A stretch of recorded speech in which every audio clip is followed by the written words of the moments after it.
देश और दुनिया के ऊपर हालातों को लेकर के जिस प्रकार से स्थिति खड़ी हुई है, वो लोकतंत्र से प्यार करने वाले हर व्यक्ति के मन में एक दुख और अफसोस है।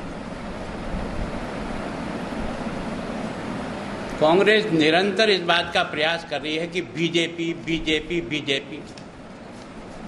मैं आप सबसे निवेदन करता हूं कि इस सच को आपने देखा, मैंने देखा, राजस्थान की जनता ने देखा कि चुनाव के बाद मुख्यमंत्री को लेकर के दिल्ली की कसरत क्या हुई थी, कौन आया, कौन गया, कब मनाया, कब प्लेन पे गए और लौट के गए। इसका मतलब मुख्यमंत्री का निर्णय ही झगड़े की मूल पूंजी उस समय सबको दिखी थी और वो निरंतर हर समय प्रकट हुई। इस बात को कोई राजस्थान का आदमी नकार नहीं सकता। विधानसभा के फ्लोर पर आपने देखा कि मुख्यमंत्री जब होते हैं तो उप मुख्यमंत्री गायब होते हैं। उप मुख्यमंत्री डिमांड पर जब पंचायत राज पे रिप्लाई देते हैं, सामान्यतः मुख्यमंत्री का ये दायित्व होता है कि जब उसका मंत्री जवाब देता है तो वो स्वयं उपस्थित रह करके उसका हौसला बुलंद करते हैं और उसको एक तरह से प्रोत्साहित करते हैं। लेकिन आपने देखा विधानसभा के फ्लोर पर कौन क्या बोला है, ये सब रिकॉर्ड पर है। ये हम नहीं बोले, हम तो एक विपक्ष हैं इसलिए बोलेंगे ही, लेकिन उनके ही लोगों ने जिस जिस प्रकार के कमेंट किए, अगर उन सबको इकट्ठा करके कोई पब्लिश करे तो ये जग जाहिर हो जाएगा कि आपके घर में प्रारंभ से लेकर इन 18 महीनों में जिस प्रकार के हालात रहे हैं वही आपके बिखराव का कारण बना है। और आज जो जिस बिखराव की जिस स्थिति पर जाकर पहुंचे हो, वो अपने आप में इस बात को सिद्ध हो गया कि ये 18 महीना का जो बारूद है बम फोड़ के फट गया और आज जो कुछ भी दिखाई दे रहा है वो आपका आंतरिक कला है। लेकिन वो बार बार कोशिश कर रहे हैं कि बीजेपी बीजेपी बीजेपी। मुझे बता दें इसमें से हम कहाँ हैं भाई? आपको मुख्यमंत्री बनाने के लिए हम दिल्ली आए थे क्या? विधानसभा के फ्लोर पर आप क्या भाषण दो ये हमने तैयार करके दिया था क्या? और अभी जिस प्रकार से एक दूसरे के ऊपर हमला कर रहे हैं और जिस हल्केपन पे जा रहे हैं, मुझे बहुत अफसोस है कि राजस्थान के मुख्यमंत्री को मैंने पहली बार ऐसी बार में सुना कि जिनके साथ इतने समय तक काम करके जिस पार्टी को स्ट्रेंथन दे रहे थे, आज वो बच्चा हो गया।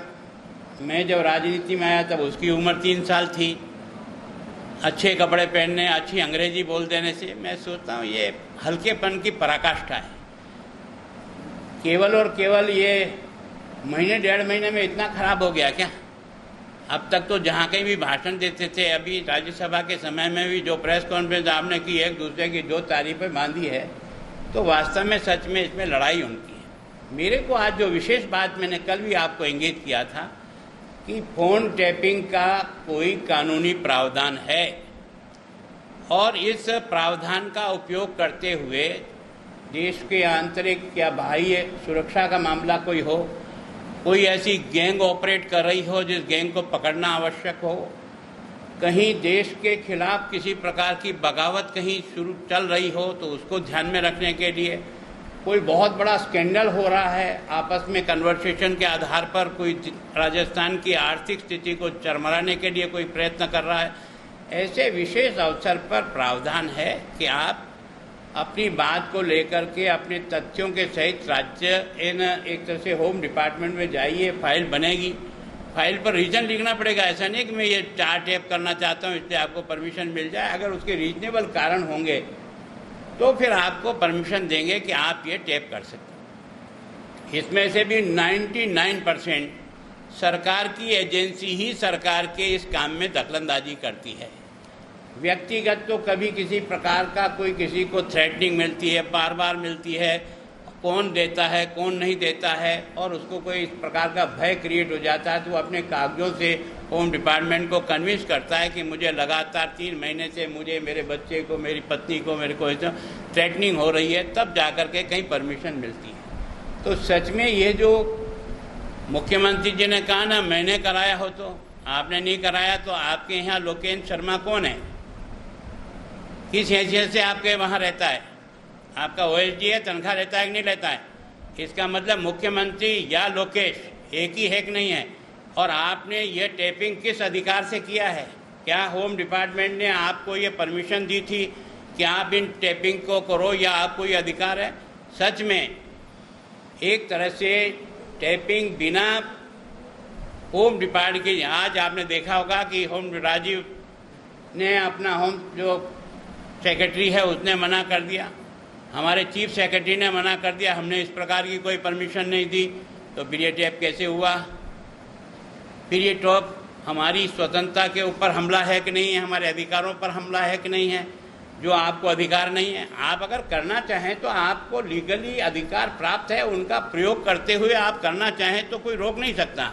लेकिन इस प्रकार के फोन टैपिंग के आधार पर, और कल वाला मैंने आपको फिर कहा था कि मान लो आपने किसी थर्ड पर्सन ने कोई टैपिंग किया है और उसके आधार पर वो उसको कह रहा है, वो उसको कह रहा है इससे लेना ये देना, और उसने कहा कि आप गजेंद्र सिंह जी से बात कराओ, तो संजय जैन कह रहा हाँ मैं भी कराता हूँ। अब उन्होंने वोट मिलाकर गजेंद्र सिंह जी बता गुलाबचंद का मिला दिया, तो आपको क्या पता कि मैं गुलाबचंद बोल रहा हूँ, गजेंद्र सिंह बोल रहा हूँ? और मान लो ये तो उसका भला भाग्य, मैं उसका बहुत शुक्रिया हूँ, उसने बहुत अच्छा किया कि उसने गजेंद्र सिंह, नहीं तो वो तो खड़ के था गुलाबचंद कटारे से बात कराता हूँ, और उस बात के आधार पर मुझे आप लंबा कर देते हैं। तो सच में इस प्रकार का घिनौना षड्यंत्र है ये। वास्तव में सच में इनकी पार्टी के अंतर कलह के कारण से इतने अपने आप में दुखी हैं कि आज 8-9 दिन से कैंप किए हुए बैठे हैं। अगर वास्तव में आपके पास बहुमत है ना, तो आ जाओ ना यार फ्लोर में, स्वयं ही अपनी तरफ से एप्लीकेशन दो यार, हम फ्लोर टेस्ट करा करके समर्थन ले रहे हैं, ले लो ना यार, काहे को बेकार परेशान। एक पार्टी पहले अंदर लड़ी, फिर सड़क पे लड़ी और होटलों में लड़ी, और अब कोर्ट में लड़ रही है। क्या ये राजस्थान की इमेज को बार बार जोड़ने का प्रयास क्या कर रहे हैं? क्योंकि हरियाणा में जो होटल है, सरकार हरियाणा की, होटल कोई सरकार की होती है क्या? आप और मैं जाके रहना चाहूँ तो क्या लेक पैलेस में ठहर सकते हैं क्या? पैसा देते हैं ना, कोई भी आकर कोई भी ठहर सकता है, इसमें किसको क्या ऐतराज़ हो सकता है?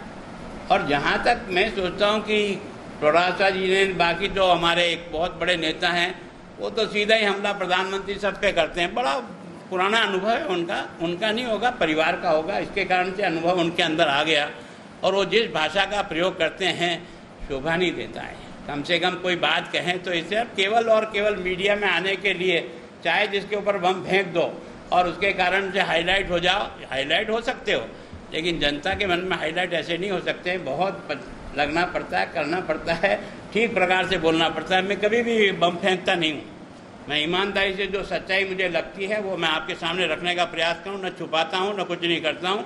यह अगर आंतरिक आपस में क्लेश नहीं होता तो हम कहाँ से बीच में आए? हम तो अभी भी खड़े खड़े देख रहे हैं तमाशा। लोग हमको पूछ रहे हैं कि आप फ्लोर टेस्ट आप मांग लो। हमने कहा हम क्यों मांगे? हम तो जब इन दोनों का नाटक पूरा देखेंगे और नाटक किसी अंतिम दौर पे आ जाएगा कि अब नाटक का पटापैक्ष होना है, तो राइट टाइम पे हिट करेंगे ना। उस हिट करते समय हम अपनी पार्टी के सारे लोगों को कहना वसुंधरा जी को नहीं बुला। अरे जब निर्णायक कोई बात वसुंधरा जी बीच में आके गई थी ना, मेरी रोज़ बात हो रही, मैंने आपको कहा था, और उन्होंने कहा भाई साहब जब भी आप ऐसा समझो ज़रूरी हो तो मुझे फ़ोन करो, मैं 3 घंटे में श्रावण का अभी पूजन पाठ कर रही हूँ कि फ्री हूँ, तो उसके कारण से मैं जब भी आ जाऊँगी। मतलब मैं सोचता हूँ कि विषय को, मैं सोचता हूँ आज उन्होंने आपको भी कोई मीडिया के सामने भी आई है, जैसा मैंने भी देखा है, तो मैं सोचता हूँ इन बातों से कोई लेना देना नहीं है। विशेष करके मैं आग्रहपूर्वक आपके माध्यम से पहुँचाना चाहता हूँ कि किसी का भी बिना अधिकार के फ़ोन टैपिंग, ये उसके स्वयं के नागरिक के अधिकारों का हनन है, दुरुपयोग है, जो कानून किसी को भी अलाउ नहीं करता है। अगर यही प्रक्रिया सबने की ना तो हम हमारे पड़ोसी से टकरा जाएंगे, हमारा पड़ोसी से टकरा जाएगा और एक दूसरे का। अब वो मुकदमा दर्ज करते, उसका मुकदमा तो दर्ज कर लिया, हमारा मुकदमा पेंडिंग कर दिया, और भाषण क्या ठोकते हैं, अगर कोई मुकदमा दर्ज कराए तो तुरंत FIR दर्ज करो, नहीं करो तो आपके खिलाफ कार्रवाई होगी। अब अशोक गहलोत जी बता दो कि हमने जो रिपोर्ट लिखाई कल उसको दर्ज क्यों नहीं की? क्योंकि गजेंद्र सिंह जी ने ठोक के कहा है कि इसमें मेरा किसी भी प्रकार को कोई बात नहीं है, दुनिया की जिस एजेंसी से जांच कराना चाहो उससे जांच करो, है ना। इसके आधार पर बीजेपी को जोड़ करके अपनी बात को अपनी पार्टी के अंदर जो डिफरेंस है जो उसको पेश करने का कोशिश कर रहे हैं कि यार बीजेपी हमको तोड़ रही है, बीजेपी का भूत दिखा करके अपने को एक करने के लिए एक जो चाल चली है ना, वो चाल चलेगी नहीं। मैं सोचता हूँ उन्होंने वो स्पष्ट कह दिया, हम ना बीजेपी में जा रहे हैं। अब कहाँ लफड़ा है, क्या बात है? उनका इतना सुनने के बाद भी कोई संशय रह जाता है क्या, जब वो क्लियर कट कह रहे हैं हम कोई नहीं जा रहे? तो मैं सोचता हूँ कि सच में कल परसों जो भी कोर्ट का फैसला हो जाएगा उसके बाद किसकी स्ट्रेंथ कितनी है उसके आधार पर नाप तोल करेंगे।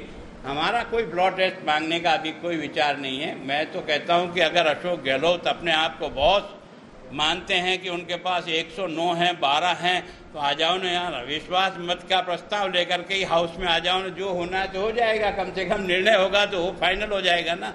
घबराने की जरूरत की 8 दिन तक एमएलए को बुक करके इस समय कोरोना की महामारी में जिस ढंग से बढ़ रहा है, सरकार का सारा कामकाज खत्म हो गया है, कोई देखने वाला नहीं, कोई समझने वाला नहीं। ऐसे समय में सब जाकर के वहाँ बंद हो गए और बंद होकर के बचा किसके रहे हो कि अपने आप को बचा रहे हो, राजस्थान को बचा रहे हो, जनता को बचा रहे हो। वहाँ से बचेगी तुम्हारी जनता और वहाँ अगर दम है तो आ जाओ, फ्लोर पर आकर टेस्ट करो और बहुमत साबित करके सरकार को चलाओ ना। कौन मना कर रहा था? नहीं कर रहा हूँ मैं, तो उनका नाटक देख रहा हूँ और उनके नाटक की जब पटापेक्ष आएगा, अब गाड़ी गिरने वाली है, तब हम अपना असेसमेंट करके हम पार्टी के लोग बैठेंगे। वो अकेला गुलाबचंद कटारिया कुछ नहीं होता जो यहाँ घोषणा करते हैं कि फ्लोर टेस्ट करेंगे। मैं और मेरी पार्टी सामूहिक बैठ करके विचार करते हैं और उसके बाद निर्णय करते हैं।